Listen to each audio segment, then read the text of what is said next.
There are two prevailing motifs in Vedic hymns that stick out with respect to the general appearance of the Soma plant. These highlight the plant's columnar aspect, and secondarily, the plant's golden and shimmering sun-like appearance. The Rig Veda's 9th chapter out of 10, which is the only chapter in the entire Vedic corpus that is dedicated exclusively to a single god, and that would be Soma, Pavamana, meaning Soma the clear-flowing.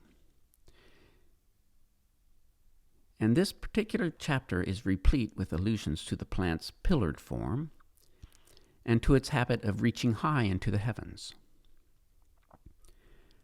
While Soma is described in many hymns to be the child of the earth and sky, other hymns focus on Soma's first creative act as a plant god, and that is to separate the two world halves, his parents, with his pillar, one half being his mother, the earth, Prithvi, and the other half of the world being his father, the sky, Dios.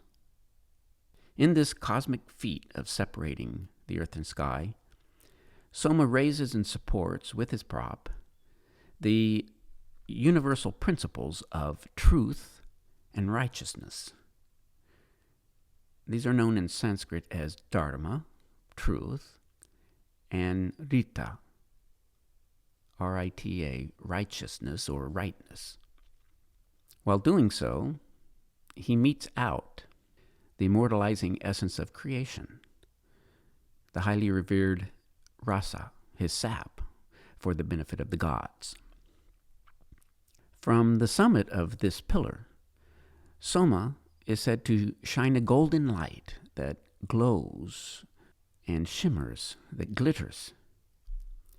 So he uplifts his stalk to illuminate the earth and sky with the radiance of a supernal sun, which dispels all darkness of the Aryan world.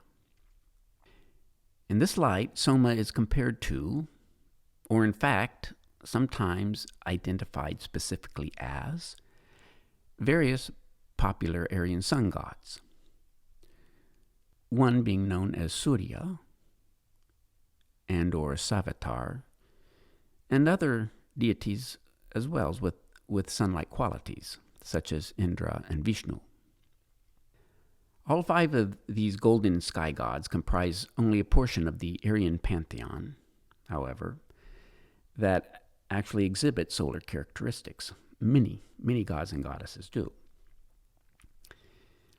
As it turns out, a large component of the Vedic pantheon shines like the sun, all of which pertain to a class of shining sky gods referred to as the Devas, the shining ones, which includes gods such as Mitra, the 7 Adityas, Agni, the Aryan god of fire, and even a goddess whose name means dawn, her name being Ushas. And they all share very close associations with Soma Pavamana. While in some hymns Soma is identified as the offspring or the son, S-O-N, of Surya, the sun, S-U-N, in other hymns Soma shines together with Mitra as the sun, as though the plant god and Mitra represented the same deity. Or Soma is sometimes called Surya himself, but as an aquatic plant, not as a celestial orb. To quote the Rig Veda, "In aspect he is like Surya, shining in splendor, standing high over all things that exist. Soma, a god, as Surya is he." Or another verse of the Rig Veda, "An outburst of luster has come to the plant. a sun shining like gold. For in aspect he is like the sun. He runs forth to the lakes. So I find it very curious that many Western translators have repeatedly attempted to interpret these verses in terms of a golden liquid sap that pours from the plant, instead of the plant itself. But just why, one might ask, would Aryan poets describe a ladle full of white and or green sap as a pillared, glowing sun? Sorry, but to me, this simply makes no sense. And naturally, as a botanist, my first inclination is to envision a straight and stout stem that supports a lustrous, golden, sun-like feature, which reflexively calls to my mind a floral feature, a sun-like flower.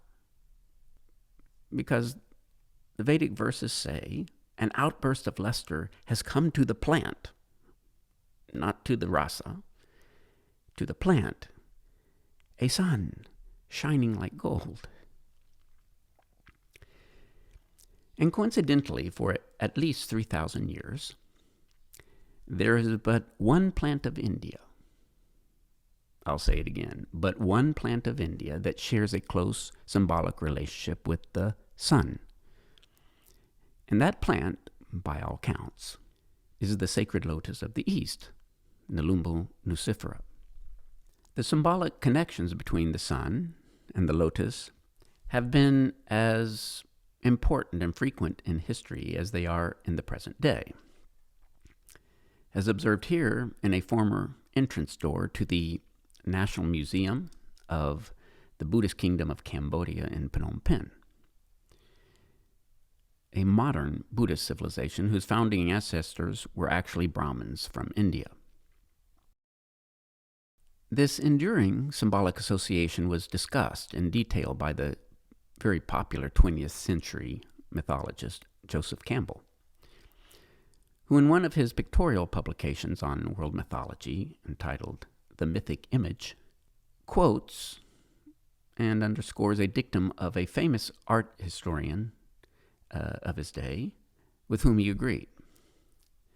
That historian, Sherman Lee, a former director of the Cleveland Museum of Art, states, and I quote, "The equation lotus equals sun is one of which the beginning student of Far Eastern iconography learns first."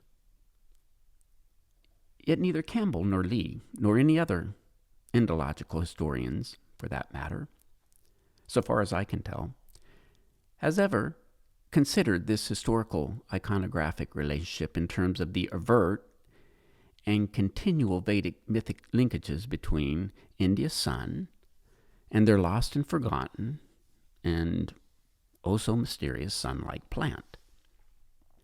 And by the same token, the same symbolic relationship is encountered no less frequently in scriptural records. We might recognize evidence of this ancient relationship in the valley of Kathmandu today, where Hindu speakers of Newari, the native language of Nepal, still refer to lotus flowers specifically as Surya Mukta, sun face. And who could not make such a connection after gazing upon the plant's gloriously golden flowers? The solar aspect of Soma in the Vedas is frequently described in terms of a combination of bright hues. They refer incessantly to the colors of gold, to ruddy hues, and to whiteness, which most translators are given to interpret as references to the sun at sunrise, since our sun is reddish at the beginning of each day, as in the proverbial rosy fingers of ancient Greek dawns in mythology, and the sun is golden as a solar orb at midday. But commentators never do explain the detail of Soma's white appearance in the sky. All of these interpretations seem to lose sight, however, of the fact that Vedic verses are referring to a plant, and this plant is aquatic in origin, as we already noted from the Rig Veda, i.e., in aspect he is like the sun, he runs forth to the lakes. Asian lotus flowers exhibit an obvious likeness to the sun on account of several unique floral attributes, primarily the very distinctive, large and obconical seed receptacle in the middle of the flower, whose golden flat-topped disc is surrounded by multiple spirals of pollen-bearing filaments. Together, these floral features remind us of a sun disk that is beaming with solar rays. Behind a petaloid backdrop of either white or ruddy petals, the standard colors of Soma Pavamana in Vedic hymns, the mind's eye cannot help but perceive the image of a sun. This has been the case throughout Indian history, but the flower also behaves in a manner that links the blossoms directly to the rising and setting of the sun. And this is because the sacred lotus of the East has a natural lifespan of 3 days. And on each day, the flower responds to the dawn's light by opening its showy petals, only to close these petals at the end of each day as the sun begins to set. The opening and closing of the flower occurs then for 3 days and 3 nights in a row, after which the floral parts disintegrate and fall into the water. The singular, once golden seed receptacle of the flower at the tip of the stalk is all that remains, and this structure more or less triples itself in size to become a green and fleshy structure that is embedded with 10 to 30 olive-shaped seeds. Obviously, these large flowers shine brightly and numerously on the banks of rivers and lakes, recalling the aforementioned Rigvedic refrain that describes Soma as a quote-unquote sun that runs forth to lakes. Whether in the Himalaya mountains and its valleys, as observed on the outskirts of Pokhara, Nepal, or in the lowlands of ancient India, such as the mythic world of the Kurukshetra, in the widely celebrated Hindu text, the Bhagavad Gita. On this particular proverbial field of Dharma, the Kurukshetra, the famous Aryan prince Arjuna of the Pandu clan envisions a host of lotus flowers that rise as though they were 1,000 suns. The image at Pokhara, or that of the Bhagavad Gita, both recall the Vedic notion of 1,000 branches of Soma, each peering knowingly across a cosmic ocean with 1,000 golden eyes of the sun. A number of related Vedic metaphors relate to the flower's solar visage, such as the all-seeing and all-knowing solar eye of Soma, which arises at the dawn of creation.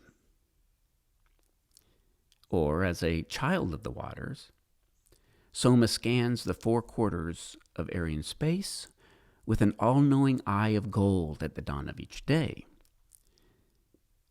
This allusion relating obviously to some sort of circular golden botanical feature. Such verses are perfectly compatible with stone effigies of the Vedic sun god Surya during post-Vedic time periods. A popular Nepalese portrayal of this god during the 12th century suggests, for example, that Surya embodied both the sun and the sacred lotus. No doubt there. And does this image not fit precisely with prehistoric perspectives on both the sun god and Soma? Here Surya stands upright in a personified form, engulfed in an aura of tejas. Tejas being a Vedic term for the cosmic energies of both Soma and Surya, the sun. Yet we see no trace of a solar orb in this sculpture, only a deity that stands on a lotus flower and uplifts 2 massive lotus blossoms into the air.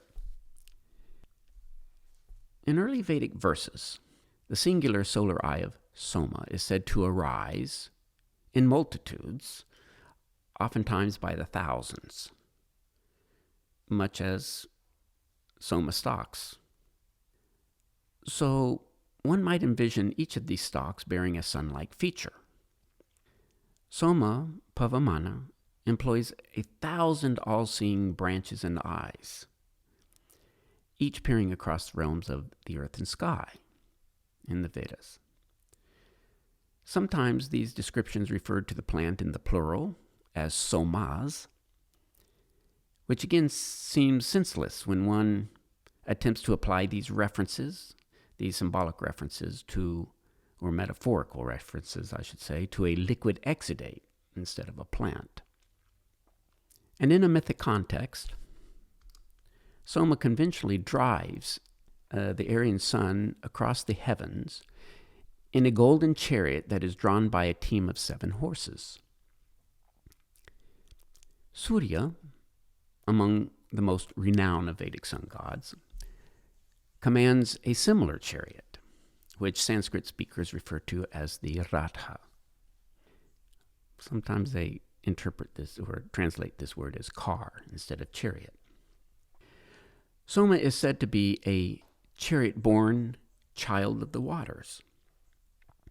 So he assumes a mythical role as the chariot driver of a vegetative sun that is born from waters.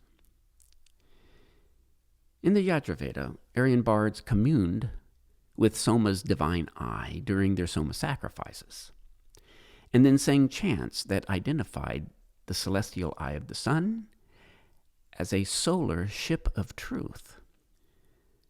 This would be a metaphorical vessel, of course, that transported Aryan drinkers over and beyond this world of strife, implying once again that the sun has arisen from a body of water on a yonder shore, being a solar ship of truth.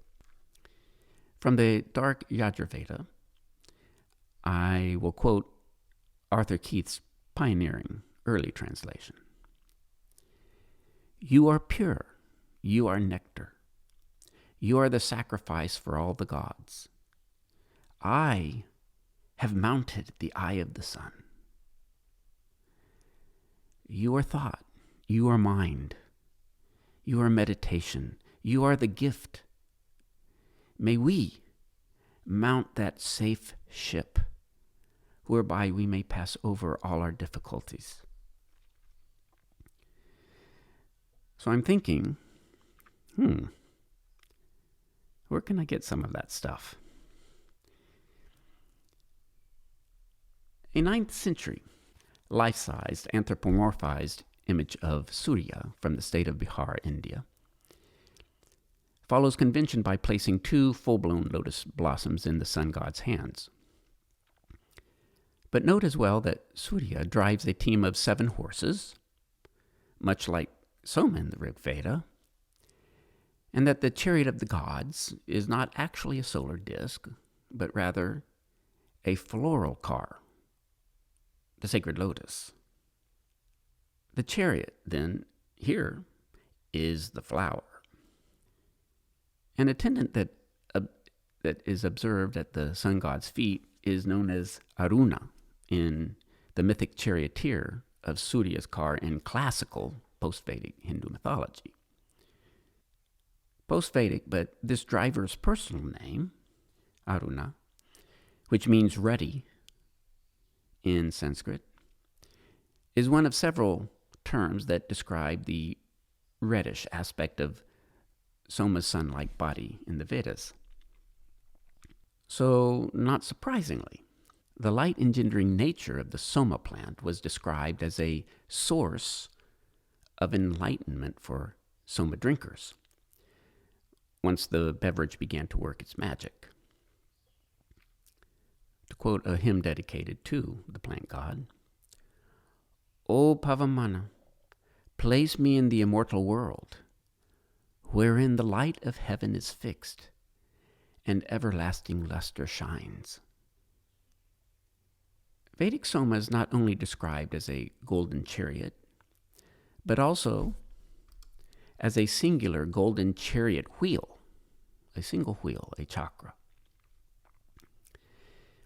This word chakra is employed synonymously as well as a referent to Soma's divine eye. And this wheel of the golden chariot is identified as a material source of the Aryan's Amrita, the Vedic elixir of immortality. So the sap of Soma pours from the sun car, and the solar wheel of the Aryan cosmos. If we observe the details of Bihar's impression of a solar chariot, one notices that the solar car is a single upright wheel that is formed by a lotus perianth, the petals collectively. This iconic image calls to mind a Vedic refrain that describes Soma's curious one-wheeled chariot as a three-hubbed chakra. 7, the hymn says, referring to the horses, are yoked to the one-wheeled chariot, strange chariot, drawn by one steed with 7 names. All creatures from the ageless, unending wheel, with 3 hubs. Or again, immortal creatures are yoked to him, like a chariot wheel on its axle. Those who understand this proclaim it here. In the context of a floral chariot, the 3 naves, or hubs, seem to refer to the 3 prominent and concentric elements of the lotus wheel on which Surya stands. These representing an outer array of petals, a medial encirclement of numerous stamens, and the central receptacle of a golden hub-like chakra. The single axle of a one-wheeled chariot refers, presumably then, to the upright stalk, which rises into the sky to deliver Soma, the elixir of immortality, to the lustrous sky gods, the devas, on a solar wheel. And while under the spell of the immortalizing drink, Vedic priests often expressed a feeling of atonement with the immortal, ever-turning chariot wheel, proclaiming, "Rolling around, I turn the prayer in my heart, as a wheelmaker turns a chariot seat. Have I not drunk Soma?" The sun and lotus theme was portrayed in 3 dimensions in the construction of Surya's famous temple at Konark, not far from the Bay of Bengal on the coastal plains of eastern India. This monumental 13th century structure is fashioned in the image of Surya's lotus chariot, the Vedic Ratha, with 7 horse figures situated at the entrance of the site that pull the pyramidal lotiform temple, the chariot of the gods. The temple itself represents a massive lotus flower that once bore a Soma vessel, a kalasha, at its summit, even though this top piece has been lost. The Sanskrit word kalasha, representing metaphorically here the golden floral structure of a lotus flower, the central yellow seed receptacle, is then identified as a pot of Soma. The borders of each surrounding stone terrace of this conical structure are decorated with lotus petals, and each terrace is occupied by various human or divine animal figures. As a person ascends the floral chariot, creatures of the earth on the lower levels are replaced by divine figures in the upper spheres, leading ultimately to, as I say, the Soma vessel at the top of the structure. The base of the structure rests on a series of chariot wheels, each of which is essentially a vertical, 2-dimensional equivalent of the 3-dimensional lotus flower temple. So the sun can be envisaged as either a solar chariot in 3D or a solar chariot wheel in 2 dimensions. This concept is obviously fashioned precisely on prehistoric terms of the Vedas. The image also complements prehistoric descriptions of the divine vehicles of Soma and Surya in the Rig Veda. A closer look at the chariot wheel reveals a full-blown floral hub with a felly that is decorated with creeping, intertwining lotus rhizomes that encircle the hub. These underwater rhizomes grow around the hub of the flower perpetually, implying the concept of perpetual rebirth and return to life, as opposed to an individual's borrowed time in the eternal flow of creation. The outer rim of the hub is bordered by lotus petals, while the inner rim of the hub is represented by a lotus disc, Soma and Surya's eye, the chakra. Soma was also identified with other prominent celestial bodies of the Aryan sky, such as the moon, known in Sanskrit as either Chandra or Chandramas. Allusions to a golden moon plant is encountered more frequently in classical mythology of India than in the Vedic verses.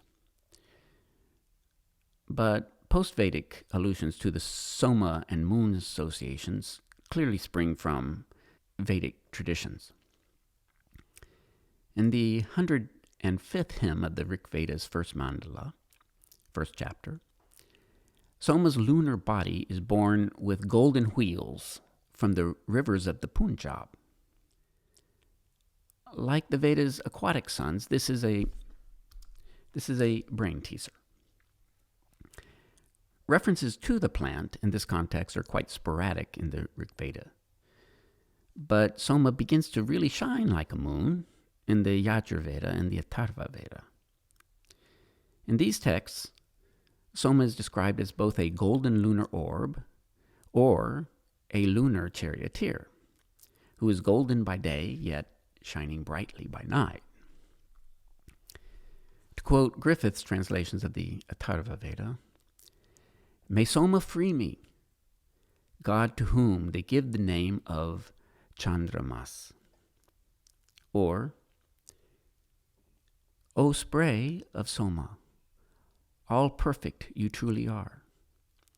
Make me all perfect, beauteous one, in riches and in progeny. You are the new moon, fair to see. You are complete in every way." And once again, to my knowledge, there is only one plant in the arts of ancient India that is ever associated with the moon emblem, and that would be the sacred lotus. We observe this relationship inside an open court of a temple in the center of Kathmandu, Nepal, for example, where we encounter a stone altar that is fashioned as a floral lunar eclipse, with the sun-like flower engulfing a crescent moon. In like fashion, the busy iconography that decorates various structures among a 9th century temple complex at Prambanan on the island of Java in Indonesia. Here we observe a deva upholding a lotus stalk that cradles a crescent moon within its perianth. We have here what is clearly a moon plant. The moon and Soma plant connections are a central theme of various myths in post-Vedic collections of the classical Puranas, mythic texts, basically, compilations of short myths. Many tales in these mythic compilations identify Chandra as a member of the Hindu pantheon, but this god still represents the coessence of Soma, in that the moon represents, in these mythic tales, a vessel of the gods that is filled with the milky sap of Soma plants, presumably because the moon is white in the sky. Among the 13th century temples of Surya at Konark, once again, a a plump and ravenous lotus-born Vedic Ashura by the name of Rahu is seen drinking his fill of Soma from a crescent moon. Once again, we find the confluence of a lotus flower and lunar motif, but here, in both a mythic and symbolic context, it relates to the imbibement of Amrita. A passage of the Atharva Veda draws a connection between the moon god Chandra and Soma's heavenly pillar, referred to in Sanskrit, in this case, as a skambha. And I quote, "From which does Chandra measure out his journey, traveling over Skambha's mighty body?" This mythic image establishes an association, then, between a moon disk and the pillar of Soma. This assemblage of symbolic forms in Vedic verses seems to glow spontaneously on a stone stele that was unearthed at Angkor in Cambodia. Here we observe a pyrogenic lotus pillar that has arisen from a lotus flower and terminates in another lotus flower with a trident motif at its summit. These being symbols of the lightning bolt of the Vedic god Indra and also of the Hindu god Shiva. The symbol also embodies, however, the concept of Soma's so-called pillar of Dharma. And we note here that the trident is flanked by a pair of floral sun-like images that are cradled by crescent moons, so as to frame the edict in the context of a, pillar of Dharma, pillar of truth.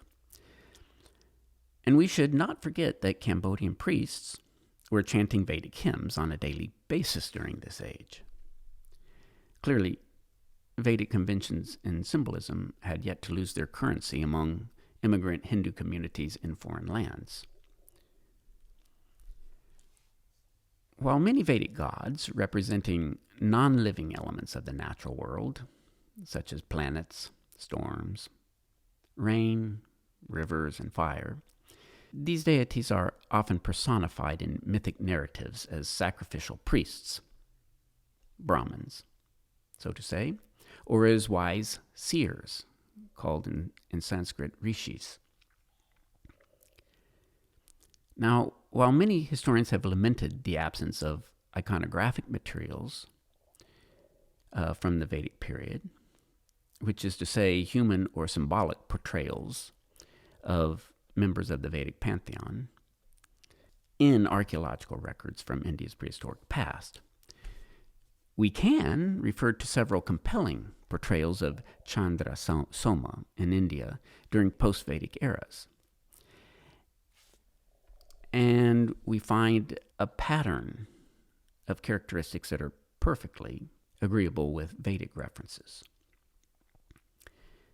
A 13th century dark stone sculpture from the state of Orissa, for example, portrays Chandra, this moon god, as a sage that sits, a rishi that sits in lotus position, called Padmasana, on a lotus throne. And he wears a lotiform turban, and he holds one of his signatory attributes, Chandra, a jar of Soma, the Kailasha, close to his side. Iconic interpretations of Chandra Soma in Orissa of East India are consistent with Himalayan impressions of the god in the valley of Kathmandu, where Nepalese societies envision the moon god, Soma, as the charioteer of a floral vehicle. His floral car is golden, much like that of Surya, but Soma's flower is pulled across the heavens by a team of 7 hamsas, the term hamsa referring to cosmic geese, which take the place of Surya and Soma's standard 7 horses. This relatively late Soma and Gu symbolism is hardly a novel concept in Aryan traditions, because in fact, prehistoric Soma Pavamana often assumes the form of a hamsa, a divine goose in the Rig Veda, with long neck. And like the sun god, Chandra is seen rising here from a lotus flower and holds two prominent lotus flowers into the air. The lunar charioteer is accompanied in the scene by two fellow archers, both of whom send their arrows into a narrow band of multicolored lotus stems that encircle the flower. The exact same configuration of symbols is rendered in stone at Bhaktapur, Nepal, where the same two archers aim their arrows in the direction of lotus stems. Once again, a confluence of Vedic themes centering around a lotus flower, in that Vedic Soma was identified in days of yore as a golden plant, as a moon, as a cosmic archer, the Sharva, and on many occasions a long-necked golden goose or Hamsa. So symbolism in India's medieval period still cleaves to quite ancient themes of the prehistoric past. Verses of the Samaveda describe Chandra Soma as such. The possessor of penetrating radiance diffuses splendor and abundance, appearing by day of a golden color, and by night luminous. Or another verse from this Veda. Let thy 100 and thousands of sacrificial food-loving horses be yoked to the golden chariot, and bring thee to the moon plant banquet. Or consider also the Vedic allusions to Soma Pavamana as a cosmic archer, a Sharva, this term meaning literally arrow. These verses are from the Rig Veda. Impetuous, strong, armed like arrows is Soma. Forest trees and all the bushes cannot deceive Indra by their likeness. Or again, your powers have lifted themselves up, Soma. Urge on your arrows' sharpened point. Do these refrains not seem to refer to a population of lotus buds? Let's say arrow points 1,000-fold over that rise into the sky with sharpened points? And do not these buds turn into glowing sun-like flowers that bear a golden moon-like disk within the flower's perianth? It turns out that many Sanskritists have questioned whether or not Vedic verses ever even refer to a flower, because most hymns focus on the harvesting and processing of Soma's stems, their amshu, instead of flowers. Yet Soma is, in fact, described explicitly as an aquatic flowering plant in the Vedas, but usually, not always, in a metaphorical context. For what type of plant stem could ever actually mirror the image of a glowing sun? On a few occasions, in fact, Soma Pavamana is described explicitly as an apam pushpa, the term meaning the water flower or flower of the waters, while on other occasions he is specifically identified as the sacred lotus, under the names of a pushkare or pundarika. In the 4th chapter of the Samaveda, the 2nd hymn to be exact, plants that are born rich in Soma are said to erupt as 1,000 shoots, these being described as some with and some without flower. And these same plants are said then to bestow long life on priests. In another hymn of the text, one verse relating to Soma describes a plant that is rich in flowers, rich in leaves, and producing the ancient seat of the gods, this being a standard reference to Soma Pavamana. Such an allusion, ancient seat, cannot help but remind us of all the lotus-seated Vedic gods and goddesses in Indian iconography throughout history.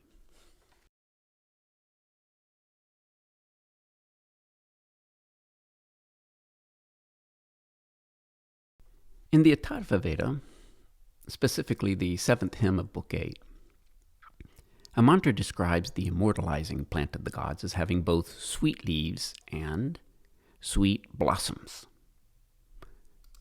as well as sweetness on account of the taste of the amrita. The specific blossom, identified as apam pushpa, or flower of the waters, is sustained by the familiar divine pillar, the hallowed skambha of Soma, which props itself on high among Soma plants, says the Atharva Veda. The hymn proceeds to chant, "Into green plants hath passed the golden-colored one," and saying, "Into the verdant plants went Pavamana." The hymn then concluding, "Men versed in sacred knowledge know that living being that abides in the 9-portaled lotus flower, enclosed with triple bands and bonds, desireless, firm, immortal, self-existent, contented with the essence," that being Soma's rasa, "lacking nothing. Free from fear of death is he who knoweth that soul, courageous, youthful, and undecaying." So apparently the skambha represents here the stalk of a lotus plant, literally.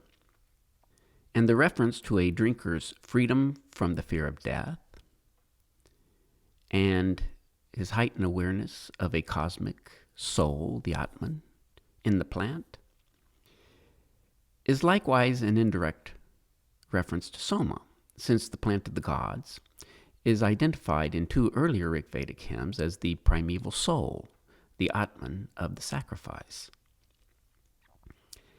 This particular concept of eternal soul of a plant that is identified with the drinker was eventually adopted as the guiding metaphysical principle in Brahmanic philosophy during post-Vedic eras, a subject that we cover in detail in our episodes on Hinduism and the Upanishads.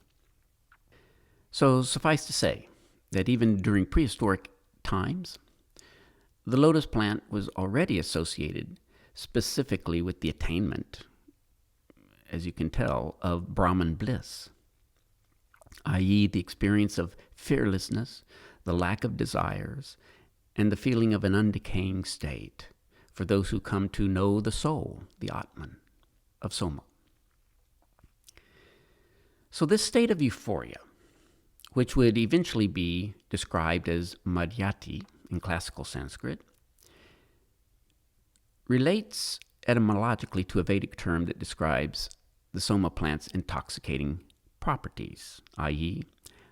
madena, the state of madhyati from madena. Or likewise, to the related terms madayo and mado, which are Sanskrit adjectives that describe the inebriating effects of Soma's sap. Linguists have long agreed that the English word mad, as in crazy mad, shares a common word root with these Sanskrit terms. But to translate madena or madayo or mada as maddening misses the mark, because the drink provokes a sense of peace and clarity of mind, not anger or insanity or some kind of uncontrolled passion that one feels.